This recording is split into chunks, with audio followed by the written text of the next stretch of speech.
What if the person smiling at you through your bedroom window isn't alive? What if every emergency call from your town has been answered by something that isn't human? What if tonight is the last normal night you'll ever experience? The rain always came first in Ashwood Falls, swallowing the jagged peaks of the Washington Mountains and burying the dense pine forests in a suffocating gray mist. Inside the cramped, fluorescent-lit dispatch center, the air smelled of stale coffee and ozone. Daniel Brooks rubbed his thumb against the edge of his plastic mug, his eyes tracking the audio waveforms flickering across his monitor. He was 30, built with the quiet, sturdy frame of a man, used to absorbing other people's panic without letting it break him. For 3 weeks, the panic had been identical. It always started with a trembling breath, followed by a whisper about a shadow standing just beyond the porch light, right on the tree line. Every single caller described the exact same thing: a towering silhouette that didn't move, didn't breathe, and didn't have a face. The state police had rolled their cruisers through the muddy gravel driveways of every terrified homeowner, shining high-powered spotlights into the wet ferns and ancient cedar trunks. They found nothing. No footprints in the soft mud, no broken branches, no thermal signatures. And then, within 24 hours of the dial tone cutting out, those same callers simply ceased to exist. Their houses were found perfectly intact, front doors unlocked, coffee pots still warm, dinners sitting half-eaten on dining tables, but the people were gone. The local sheriff called it a localized mass hysteria, a psychological contagion fueled by the isolation of a mountain town during a bitter autumn. Daniel wanted to believe him. He needed to believe that the human mind was just fragile enough to invent a ghost to cope with the crushing silence of the woods. Then the red line on his console flashed. The digital display didn't flash an incoming cell signal or a trunk line from the highway. It spelled out a 7-digit number Daniel knew better than his own heartbeat. It was his home landline. The house was 5 miles outside town, nestled at the dead end of a logging road where the canopy grew so thick it choked out the moonlight. His wife, Sarah, was supposed to be in Ohio, sitting in her mother's well-lit kitchen 2 states away. She had sent him a text message just 3 hours ago, showing a picture of her boarding her connecting flight. Daniel's hand hovered over the headset adapter, his calm demeanor freezing into something cold and sharp. He clicked the line open, the static immediately hissing in his ear like a nest of disturbed vipers. 911, what is your emergency? Daniel said, his voice automatically dropping into its professional anchoring register. The background noise on the other end wasn't the ambient hum of an empty house. It was a heavy rhythmic clicking, like fingernails tapping rapidly against a window pane, accompanied by a wet, drawing breath. Daniel. The voice was ragged, a terrible, desperate imitation of Sarah's vocal cadence, but the pitch was slightly off, vibrating with a dual resonance that made the fillings in his teeth ache. Sarah? Sarah, where are you? You're supposed to be in Columbus, Daniel said, his grip tightening on the desk until his knuckles turned a bloodless white. Daniel, don't come home. I'm not alone. The line snapped shut with a harsh metallic click that echoed in his earpiece. Daniel lunged across his desk, slamming his palms against the keyboard to force a trace, but the system logged it as a dead terminal. Before he could draw his next breath, the auxiliary monitor to his right, the one linked to his personal smart home security grid, flared to life without his command. The screen flickered from black to a grainy, high-definition feed of his own living room. The room was dark, illuminated only by the intermittent strobing of lightning outside the bay windows. The rocking chair Sarah loved was swaying gently back and forth, though the room was sealed tight against the storm. Then a shadow detached itself from the hallway leading to their bedroom. It moved with a sickening, fluid grace, its limbs slightly longer than human anatomy should allow. As it crossed the path of the window, a bolt of lightning illuminated the space where its head met its shoulders. There were no eyes, There was no nose. There was no mouth. There was only a smooth, pale expanse of taut, seamless flesh that seemed to absorb the light around it. The thing stopped, turned its blank, unfeatured head directly toward the camera lens and raised a hand, its fingers unfolding in a slow, mocking wave. Daniel didn't think. He didn't log out of his station, and he didn't notify the supervisor on duty. He grabbed his heavy canvas jacket and his keys from the desk, his boots pounding against the linoleum as he burst through the double doors of the precinct and into the torrential downpour. The night was a wall of black water. The windshield wipers of his truck screamed against the glass, barely clearing enough space for him to see 20 feet ahead on Highway 12. The highway was completely deserted, a ribbon of wet asphalt winding through the encroaching wall of pines that looked like jagged teeth against the lightning-split sky. The radio in his dashboard began to whine, the local country station dissolving into a low, rhythmic thrumming sound that pulsed in sync with his windshield wipers. Beneath the static, voices began to bleed through the speakers. They weren't radio hosts. They were the voices of the people who had gone missing over the last 3 weeks. He recognized Mrs. Gable from the bakery, her voice weeping on a loop. He heard young Tommy Miller calling out for his dog, and behind their voices, weaving through the chorus of the lost, was that same wet, rhythmic clicking he had heard on the phone. "Dispatch, this is Unit 4. Do you copy?" The radio suddenly crackled with the voice of Deputy Miller, breaking through the static. "We've got an absolute mess out here on Sector 3. Power lines are down across the road and Wait. Dispatch, I've got a pedestrian on the shoulder. No gear, no jacket, just standing in the downpour." Daniel grabbed his radio mic from the dashboard, his voice raw. Miller, listen to me. Do not get out of the vehicle. Pull back right now." "Daniel, is that you? Why are you on this channel?" Miller's voice sounded distant, competing with a sudden surge of electrical interference. "The pedestrian. They're turning around." "Jesus, Daniel, they don't have a..." A deafening burst of static ripped through the radio speaker, followed by the sound of shattering glass and a wet, heavy thud. Then, silence. The radio display died completely as the digital dashboard of Daniel's truck flickered and went dark. The engine coughed once, sputtered, and died, leaving him coasting in total darkness at 60 miles an hour down a winding mountain road. He pumped the brakes, the truck skidding on the slick pine needles before slamming to a halt against a rotting log at the edge of the shoulder. He was 3 miles from his house. The storm roared around him, bending the tops of the massive Douglas firs until they groaned like dying giants. Daniel grabbed a heavy Maglite flashlight from the glove box, clicked it on, and stepped out into the freezing deluge. The rain soaked through his jacket in seconds, freezing his skin. He began to run along the edge of the asphalt, the beam of his flashlight cutting through the sheets of water.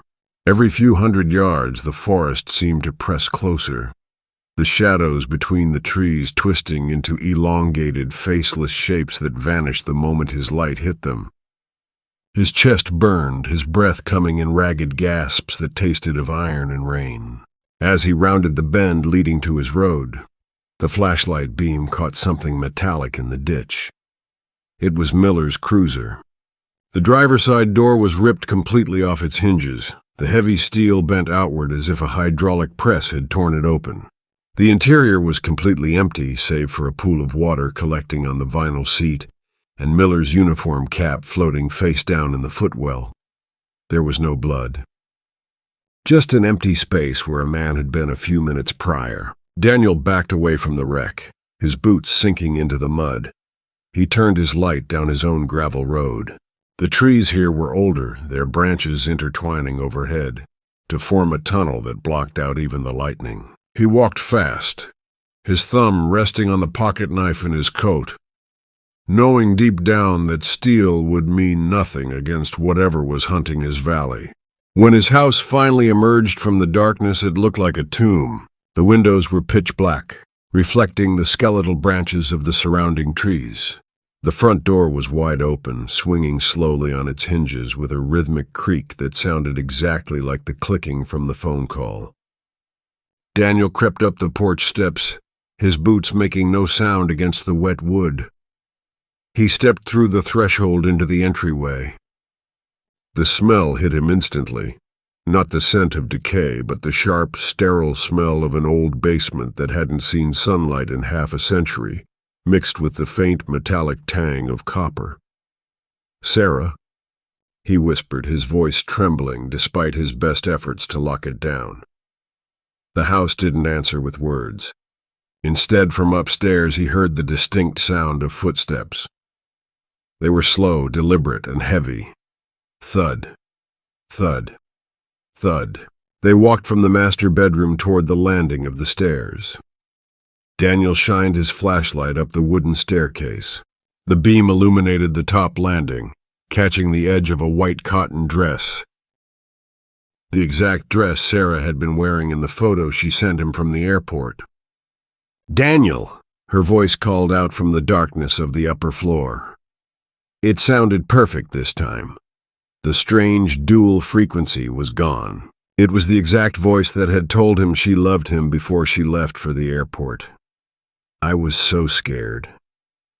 I came back early to surprise you. The storm was so bad. Come upstairs, honey, please." Daniel took a step toward the stairs, his heart hammering against his ribs like a trapped bird. Every protective instinct he possessed yelled at him to run up those steps and hold her. But his mind, the analytical, skeptical mind of a dispatcher who listened to the gaps between words, held him back. "If you came back early, Sarah," Daniel said, his voice dropping an octave, "where are your suitcases?" The footsteps at the top of the stairs stopped instantly. The silence that followed was heavy, thick enough to suffocate. Then the voice spoke again, but the perfection broke.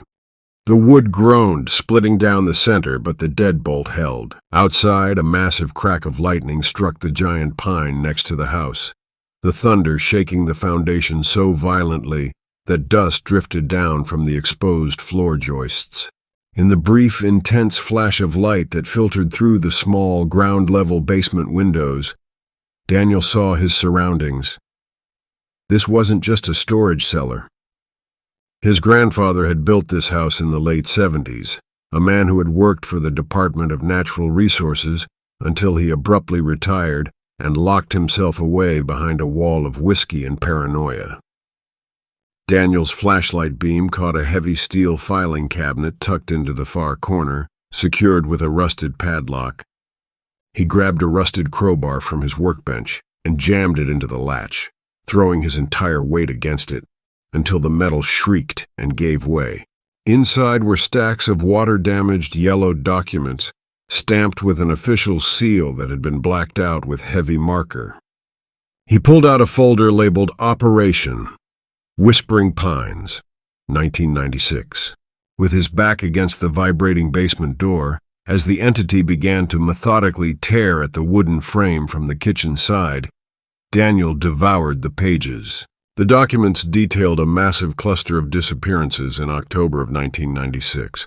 42 residents of Ashwood Falls had vanished during a 3-day electrical storm.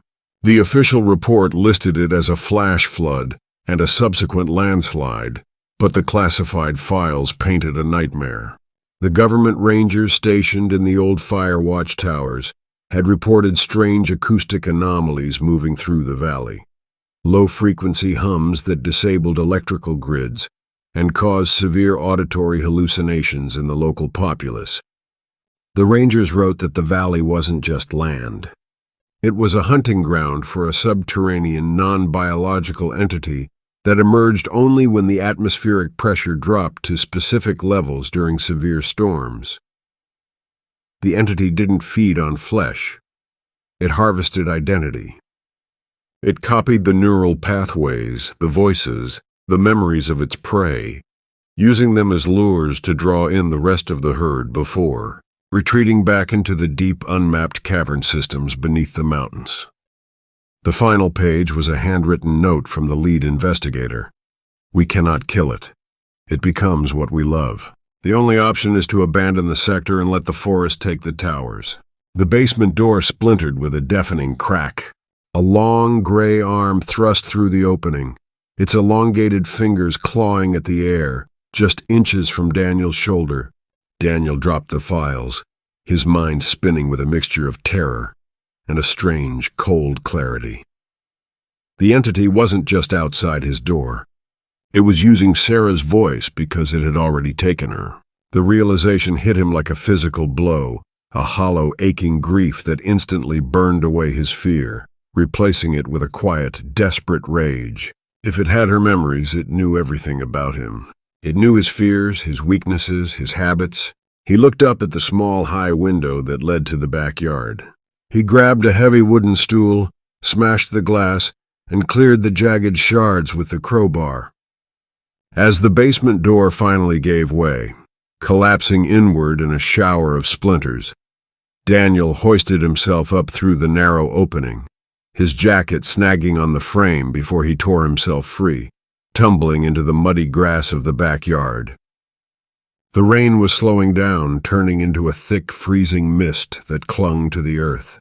Through the haze, Daniel looked up toward the ridgeline. Rising above the canopy, 3 miles away on the highest peak, was the skeletal silhouette of the abandoned Firewatch Tower 4, the place where the report said the anomalies always originated, the place where it stored what it took. He didn't look back at his house. He ran into the woods, his flashlight beam cutting through the wet fog as he forced his way through the dense underbrush, his hands bleeding from the sharp pine needles and briars. The ascent was brutal, the mud sliding beneath his boots, but he kept moving, driven by the faint, impossible hope that a piece of Sarah was still alive up there, trapped inside the entity's twisted consciousness. As he climbed higher, the air grew static, the hairs on his arms standing on end. The whispering began again, not from a radio this time, but from the trees themselves. Thousands of voices overlapping, murmuring his name, a symphony of the missing. He reached the summit. The watchtower stood on a bald knob of rock, its wooden legs rotted and gray, the glass windows of the observation cab at the top completely shattered. Daniel climbed the rusted iron steps, each step ringing out in the dead night air. When he reached the top platform, he stepped into the ruined room. The floor was covered in decades of pine needles, broken glass, and old bones, birds, deer, and things that were distinctly human. In the center of the room stood the entity. It was no longer just one shape. Its mass was shifting, its pale flesh undulating as faces tried to form beneath the surface. Miller's face, Mrs. Gable's face, and then, finally, Sarah's face pushed through the skin, staring at him with milky, unseeing eyes. "Daniel," the Sarah face said, her lips moving in perfect sync with the word. "You found us. We are so many now. There is no more loneliness here. No more quiet nights in the dark." Daniel stood his ground, his hand tightening around the flare gun he had pulled from the tower's emergency locker on his way up. His eyes were fierce, filled with tears that froze on his cheeks. "You're not her. You're just a tape recorder playing her voice." The entity laughed, a horrific sound made of 30 different voices chuckling at once. The Sarah face receded back into the smooth, featureless flesh. It took a step forward, its massive arms extending to encircle him, its body opening up like a hollow shell, revealing an empty black void within that smelled of old earth and ozone. "If I am a tape recorder," the entity spoke, its voice now echoing directly inside Daniel's mind, "then who is listening?" Daniel raised the flare gun, pointing it straight at the center of the creature's faceless head. "Listen to this." He pulled the trigger. The magnesium flare ignited with a brilliant, blinding crimson flash, burying itself deep into the creature's chest. The entity screamed, a sound so loud and discordant that the remaining glass panes in the tower shattered into dust. The white-hot chemical fire burned through its gray flesh, revealing a strange, crystalline structure underneath that began to crack and shatter under the intense heat. The creature thrashed, its long limbs flailing, striking the wooden supports of the tower. Daniel dove out of the observation cab just as the entire top structure began to collapse. He grabbed the iron railing of the stairs, sliding down the wet metal as the wooden cabin fell apart above him, tumbling down the mountainside in a cascade of burning debris and screaming shadows. He hit the rocky ground at the base of the tower. The wind knocked from his lungs, his vision swimming in shades of red and black. He watched as the fire consumed the remains of the tower, the crimson light casting long, dancing shadows across the peak until the rain of